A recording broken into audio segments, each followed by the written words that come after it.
2 salles, 2 ambiances. Condamné en mai dernier à verser 5 millions de dollars à la journaliste Jean Carroll, qui l'accusait de l'avoir agressé sexuellement, et inculpé dans l'affaire Stormy Daniels, Donald Trump est de nouveau dans le collimateur de la justice.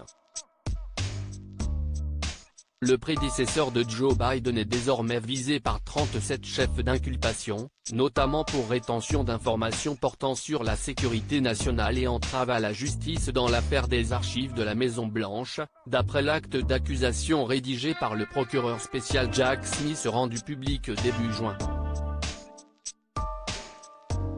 Mais Ivanka Trump semble bien décidée à ne pas laisser les soucis de son illustre père ternir ses vacances, comme l'a rapporté Vanity Fair.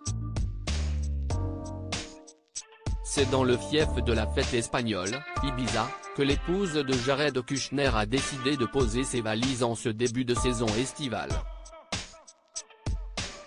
Ces derniers jours, la jolie blonde de 41 ans a posté de nombreux clichés de ses vacances.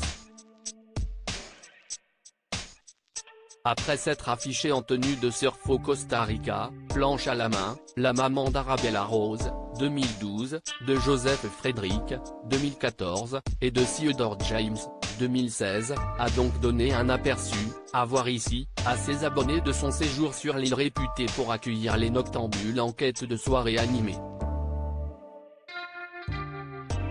Entre 2 restaurants avec vue sur le bleu azur de la mer, Ivanka Trump et sa moitié ont donc bougé jusqu'au petit matin au son des platines d'un certain David Guetta. Il faut dire que le célèbre DJ français prend chaque année ses quartiers d'été sur l'île Blanche pour faire danser les touristes, les locaux et de nombreuses personnalités au club Ibiza. Supérieur à Ivanka Trump à la cool pour une rare apparition en famille. Donald Trump mis en examen, cette soirée remarquée tel père, telle fille. Si Ivanka Trump a décidé de s'amuser en Europe, outre-Atlantique, Donald Trump a lui aussi fait le choix de braver la nuit pour une occasion spéciale. En effet, le 13 juin dernier, alors qu'il venait d'être inculpé par le tribunal fédéral de Miami, l'homme politique de 77 ans a organisé une collecte de fonds pour sa prochaine campagne présidentielle dans son club de golf de Bedminster, comme l'a rapporté Paris Match. À l'issue de cette soirée, celui-ci a récolté 7 millions de dollars dans le but de partir à la reconquête de la Maison-Blanche.